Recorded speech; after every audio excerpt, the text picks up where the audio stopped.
सबसे पहले कि लास्ट 35 डेज में हमें कैसे प्रिपरेशन करनी चाहिए प्रीलिम्स की, उसके बारे में हम लोग बात करेंगे। तो फ्रेंड्स, सबसे पहली जो सबसे इम्पोर्टेंट चीज है वो है कि एग्जाम में आपको जो सबसे ज्यादा काम आने वाला है वो है आपके बेसिक्स कैसे हैं। Conceptual clarity is very important in the exam.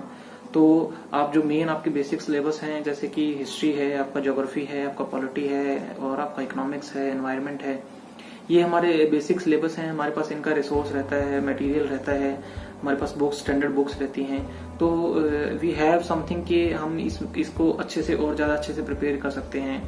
तो सबसे पहले आपकी ये चीजें अच्छे से क्लियर होनी चाहिए, कंसेप्चुअल क्लैरिटी होनी चाहिए। और दूसरी जो चीज है इम्पोर्टेंट वो है करंट अफेयर्स। उसको कैसे टैकल करें वो भी एक बहुत जो है मतलब एस्पिरेंट्स के मन में रहता है कि how to tackle with current affairs in the prelims exam. तो उसके बारे में भी हम बात करेंगे। तो सबसे पहले इम्पोर्टेंट चीज है कि आप अपने बेसिक्स को बार बार रिवाइज करें। History, geography, polity, economics, environment, इनको आप बार बार रिवाइज करें। इनसे जो कोई क्वेश्चंस आएंगे वो आपके क्वेश्चंस आप कोशिश करें कि वो क्वेश्चंस गलत ना हो। और आपको थोड़ी थोड़ी ब्रॉड स्ट्रेटजी मैं हर सब्जेक्ट के लिए बता देता हूँ। फर्स्ट ऑफ ऑल हिस्ट्री के लिए आप मॉडर्न जो हिस्ट्री है उसके लिए आप स्पेक्ट्रम से कर सकते हैं। स्पेक्ट्रम बहुत अच्छी बुक है, लास्ट में उसमें समरी भी दी होती है। तो आप even at the last phase आप उसको रिवाइज करने के लिए फटाफट लास्ट से समरी से आप रिवाइज कर सकते हैं। और अगर आपने अपने नोट्स बनाए हैं तो उससे भी आप रिवाइज कर सकते हैं। हिस्ट्री में जो चीजें ध्यान देने की है वो ये है कि आप टाइमलाइन भी ध्यान दीजिए। दूसरा, आप जो है क्रोनोलॉजी भी हिस्ट्री से क्वेश्चन पूछे जाते हैं।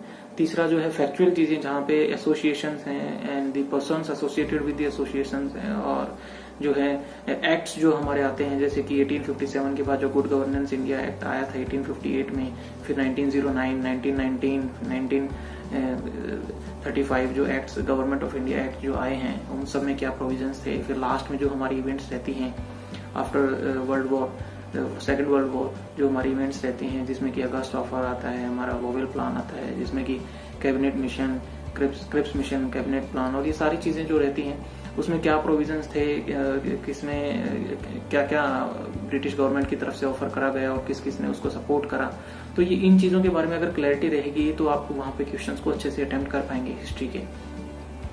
दूसरा जो चीज है मिडवल और जो एंशिएंट हिस्ट्री है। अभी रिसेंटली एक ट्रेंड है यूपीएससी में पिछले 2 या 3 साल से, I think specially for last 2 years there have been increase number of questions being asked from medieval history. तो आप उसके लिए आप क्या कर सकते हैं, जो मैं अपना बता देता हूँ। मैंने जो लूसेंट की हमारी एक जीके की बुक आती है, मैंने वहां से करा था। और भी आपके पास रिसोर्सेज हैं, बहुत सारी वीडियोस आपको मिल जाएंगी यूट्यूब पे, आप वहां से भी उसको कर सकते हैं। बिकॉज इस टाइम पे आप कोई नई बुक उठा के, नया रिसोर्स उठा के आप तैयार नहीं कर सकते।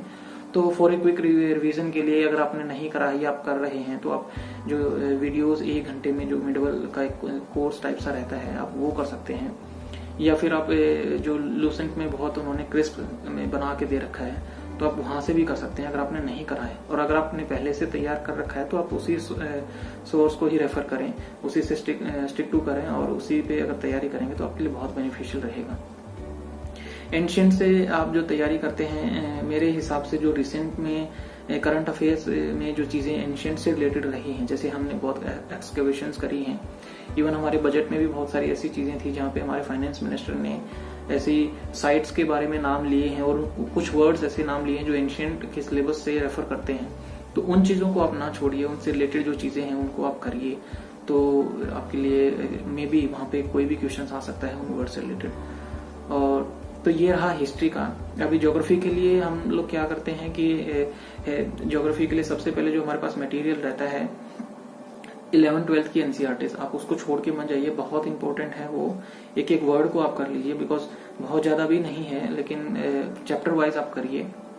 और दूसरा जो है जीसी लियोंग, मैं अपना बता देता हूँ। जीसी लियोंग में क्या है कि this book is not written for the UPSC examination point of view, और दूसरा this has been written by an foreign writer. तो इसमें बहुत सारी ऐसी चीजें हैं जो कि UPSC exam point of view से इररेलेवेंट रहती हैं, बहुत ज्यादा काम पे नहीं आती हैं यूपीएससी प्रिपरेशन में। तो आप थोड़ा सा सिलेक्टिव स्टडी करिए जीसी लियोंग से। तो कुछ स्टार्टिंग के कुछ 2-3 चैप्टर्स हैं, और जो क्लाइमेट से रिलेटेड जो जीसी लियोंग में है जो जो चैप्टर्स हैं आप वो वहां से कर सकते हैं। बाकी चीजें आप ज्योग्राफी की जो है एनसीईआरटी से आप कर सकते हैं, तो आपके लिए बेनिफिशियल रहेगा। उसके अलावा ज्योग्राफी में आप एटलस पे ध्यान दीजिए, जो रिसेंट न्यूज में रही हैं जो चीजें, और वो जो आप लोकेशंस देखेंगे एटलस से, तो साथ में आप लॉन्गिट्यूड लैटिट्यूड इन चीजों पे भी ध्यान दीजिए कि वो कौन सी लैटिट्यूड पे पड़ते हैं, कौन सी लॉन्गिट्यूड वहां से निकलती है, क्योंकि रिसेंटली बहुत सारे ऐसे क्वेश्चंस पूछे गए हैं जहाँ पे लॉन्गिट्यूड और लैटिट्यूड का भी रोल रहता है एटलस के क्वेश्चंस में। और वर्ल्ड मैप से भी एक या दो क्वेश्चन हर बार प्रीलिम्स में पूछा जाता है, लास्ट टाइम भी पूछा गया था, हर बार एक या दो क्वेश्चंस वर्ल्ड मैप से पूछा जाता है। तो जो वर्ल्ड में जो चीजें न्यूज में रहती हैं, जो लोकेशंस न्यूज में रहती हैं, आप उनको भी एक बार देख लीजिएगा। बाकी जो ज्योग्राफी से है फैक्चुअल कुछ बहुत सारी चीजें हैं ज्योग्राफी में, जैसे कि आपके माउंटेन्स हैं, तो माउंटेन रेंजेस जो हैं वो आप सारे ऊपर से नीचे तक, जैसे हिमालयाज हैं, नीचे फिर अपने विंध्याचल हैं, उसके बाद वेस्टर्न घाट्स हैं, और इधर ईस्टर्न घाट्स हैं, और नॉर्थ ईस्ट जो माउंटेन्स हैं उन सबको आप एक बार माउंटेन कंप्लीट कर लीजिए।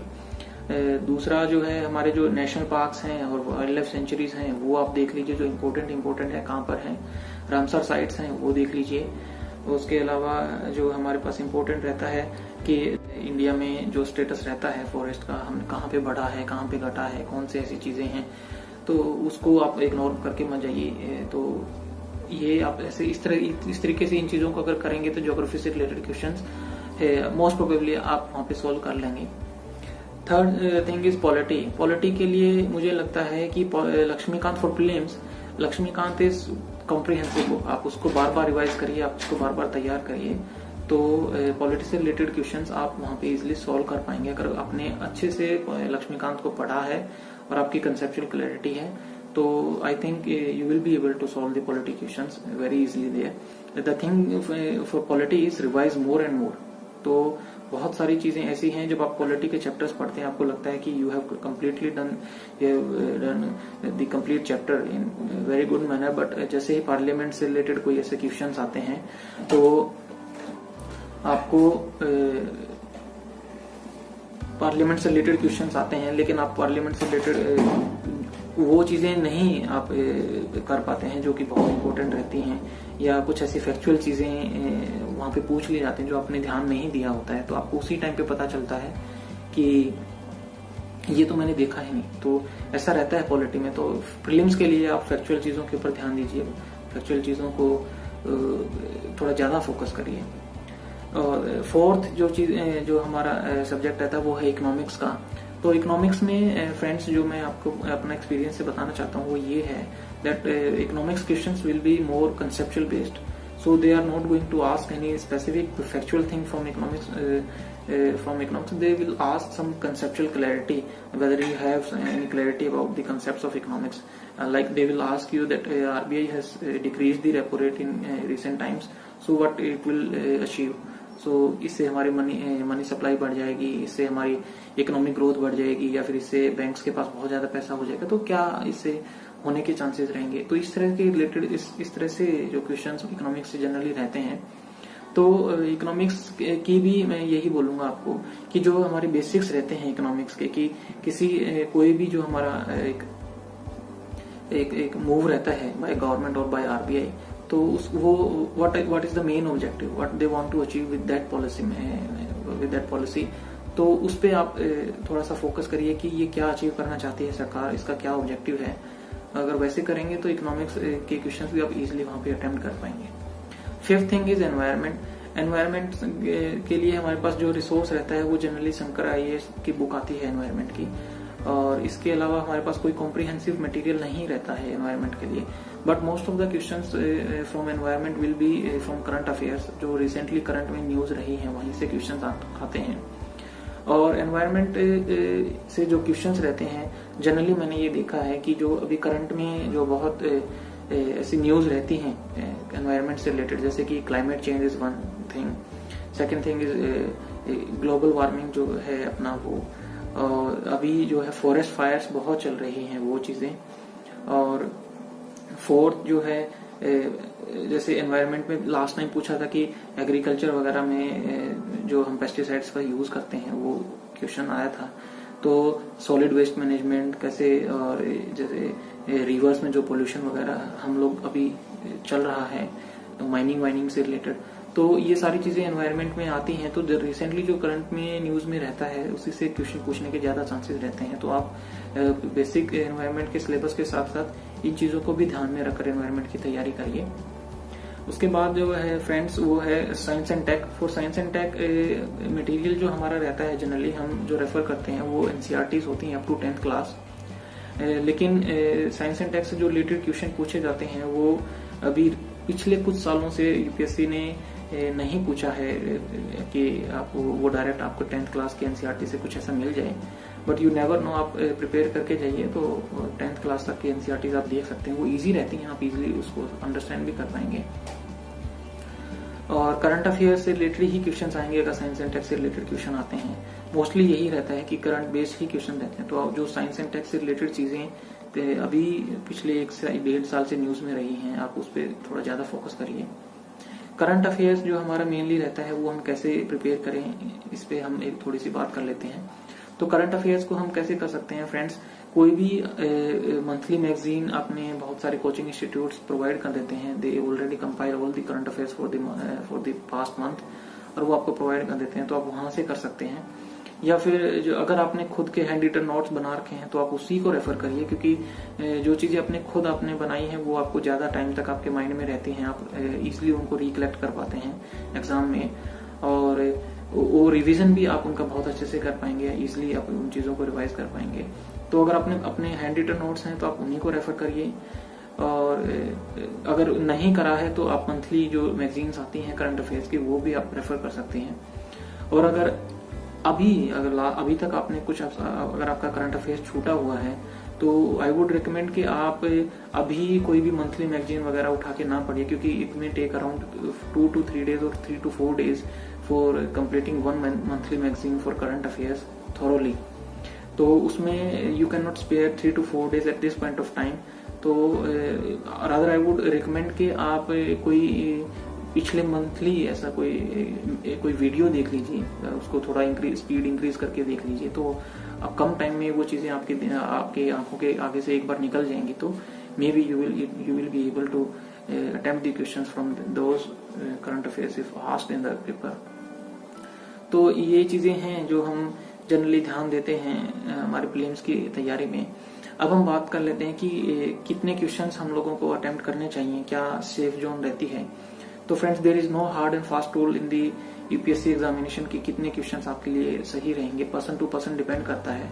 बहुत सारे फैक्टर्स होते हैं कि आपकी एक्यूरेसी कितनी है, आपकी स्पीड कितनी रहती है, और तो इसके लिए आई वुड रिकमेंड कि आप मॉक टेस्ट लीजिए। मॉक टेस्ट में आप देख लीजिए कि आपकी एक्यूरेसी कितनी रहती है। तो अगर आपकी एक्यूरेसी सपोज मान के चलिए कि आपने 10 क्वेश्चन पे गेस करा है, because you will not be able to give the answer of every question with 100% accuracy, आपको कहीं ना कहीं गेस करना पड़ेगा वहां पे। तो आप ये देखिए मॉक टेस्ट में कि आप अगर 10 क्वेश्चन में अगर आप गेस करते हैं तो कितने क्वेश्चंस आपके ठीक रहते हैं। तो 2-3 पेपर 4 पेपर देने के बाद आपको ये आइडिया हो जाएगा कि मेरे इतने क्वेश्चंस आपके आउट ऑफ 10 5 और 6 question 7 question are right and 3 या 4 या 5 क्वेश्चन आपके गलत होते हैं। गेस वर्क कैसे काम करता है, तो वहां पे जो अगर आप नेगेटिव में रहते हैं तो आप वहां पे ज्यादा क्वेश्चंस अटेम्प्ट करने की कोशिश ना करें, क्योंकि it may go against you, वहां पे नेगेटिव मार्किंग होती है और आपके मार्क्स कम हो सकते हैं। लेकिन अगर आपको लगता है कि आपका गेस वर्क काम करता है और आपके क्वेश्चंस आप गेस करते हैं तो पॉजिटिव में रहने के चांसेस रहते हैं, तो फिर आप वहां पे चांस ले सकते हैं अगर आपके अटेम्प्ट बहुत कम रहते हैं तो। और बहुत सारे मेरे पास जो अभी क्वेश्चन जो एस्पिरेंट्स ने क्वेश्चन पूछे हैं उसमें ये बोलते हैं कि कितना वो जानना चाहते हैं कि कितने क्वेश्चंस सेफ रहेंगे हमें अटेम्प्ट करने के लिए। तो मुझे लगता है कि आप एटलीस्ट 75 क्वेश्चंस तो एग्जाम में करिए, बिकॉज उसके नीचे इट बिकम्स वेरी डाइसी कि आपके अटेम्प्ट्स आपको नहीं पता आपके कितने क्वेश्चंस वहां पे गलत हो सकते हैं, तो आप बॉर्डर लाइन पे आ जाते हैं, बहुत प्रॉब्लम हो जाती है। तो एटलीस्ट 75 क्वेश्चंस करिए। उसके ऊपर आप अपने हिसाब से देख सकते हैं कि अगर वहां पे कैसे पेपर रहता है। अगर पेपर इजी रहता है तो आप 80-85 कर सकते हैं, पेपर बहुत टफ रहता है तब भी आप कोशिश करिए कि एटलीस्ट 75 क्वेश्चन तो आप करिए। और बाकी मॉक टेस्ट देके देखिए आपको you will get a fair idea कि कितने क्वेश्चंस आपके लिए ठीक रहेंगे। और थर्ड थिंग जो हम बात करेंगे वो है जनरल इंस्ट्रक्शंस क्या है, अभी लास्ट 35 डेज में हमें किन चीज़ों पे ध्यान देना है या फिर किन चीज़ों को अवॉइड करना है। तो फ्रेंड्स इस पीरियड में आपको लास्ट 35 डेज में जो सबसे पहले काम करना है वो ये है कि आपको अपने मेंटल स्ट्रेंथ को बना के रखना है। ये बहुत प्रेशर का टाइम होता है, आपके ऊपर बहुत इमेंस प्रेशर होता है। देयर इज इतना वास्ट सिलेबस रहता है यूपीएससी का, और जैसे जैसे एग्जाम नजदीक आता है नर्वसनेस इंक्रीज होती है और आपका मोरल डाउन होता है। बहुत बार कॉन्फिडेंस लो हो जाता है कि मेरे से नहीं होगा इस टाइम पे, या मेरा करंट अफेयर्स तो अभी बहुत सारा बाकी है, या मेरा रिवीजन नहीं हुआ है अभी तक, इस तरह के थॉट्स आते हैं। तो फ्रेंड्स थोड़ा कॉन्फिडेंस हाई रखिए। मोरल आपका अगर हाई मोरल रहेगा तो आप इजीली चीज़ों को जो है कर पाएंगे, इजीली चीज़ों को अपना मैनेज कर पाएंगे। तो फर्स्ट थिंग इज आप ये मन में कॉन्फिडेंस रखिए कि आप अभी देयर इज स्टिल टाइम, अभी भी 1 महीना है हमारे पास, और अगर आप सीरियसली तैयारी कर रहे हैं तो आप 1 महीने में बहुत कुछ कर सकते हैं। अभी हमारे पास टाइम है। तो मोरल अपना हाई रखिए, कॉन्फिडेंस रखिए, और अपने आप को डिमोटिवेट मत होने दीजिए। नेगेटिव चीज़ों से बचिए, और ऐसे ग्रुप से, सोशल ग्रुप से भी बचिए जहाँ पे आपको ऐसा फील हो कि मेरी तैयारी बहुत कम है और बच्चों ने बहुत तैयारी कर रखी है। ऐसे सोशल ग्रुप से बचिए। अपने आप पे फोकस करिए, खुद की स्ट्रेटजी बनाइए, और अपने सिलेबस को ध्यान में रखिए कि how much I have completed, how much is left, तो मैं इसको कैसे कंप्लीट करूं, उस चीज पे ज्यादा ध्यान दीजिए।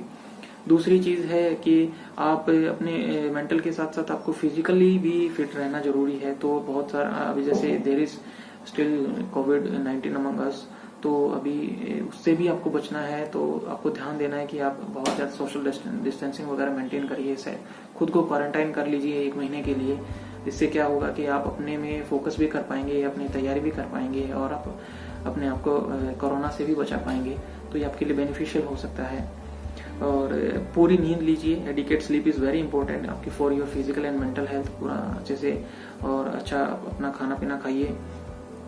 इस टाइम पे लास्ट आप जो नहीं करनी है वो ये चीजें हैं कि आप कोई नया रिसोर्स मत उठाइए, कोई नई बुक मत पढ़िए। कहीं से नया रिसोर्स पढ़ेंगे तो इट विल टेक टाइम, और फिर सिर्फ एक बार पढ़ने से वो नहीं होता है। You will not be able to recollect it in the exam conditions, बहुत प्रेशर होता है वहाँ पे। तो नई चीजें आप नहीं रिकलेक्ट कर पाएंगे, तो उसका कोई फायदा नहीं है।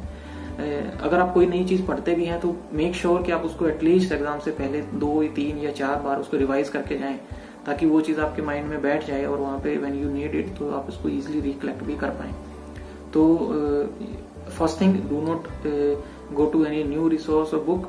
और अगर आपको जाना भी पड़ता है, कुछ ऐसा बचा हुआ है अभी आपका सिलेबस का पार्ट जो आपने अभी तक नहीं पढ़ा है, तो कोशिश करिए कि आप उसको एग्जाम से पहले 3 या 4 बार रिवाइज कर लें।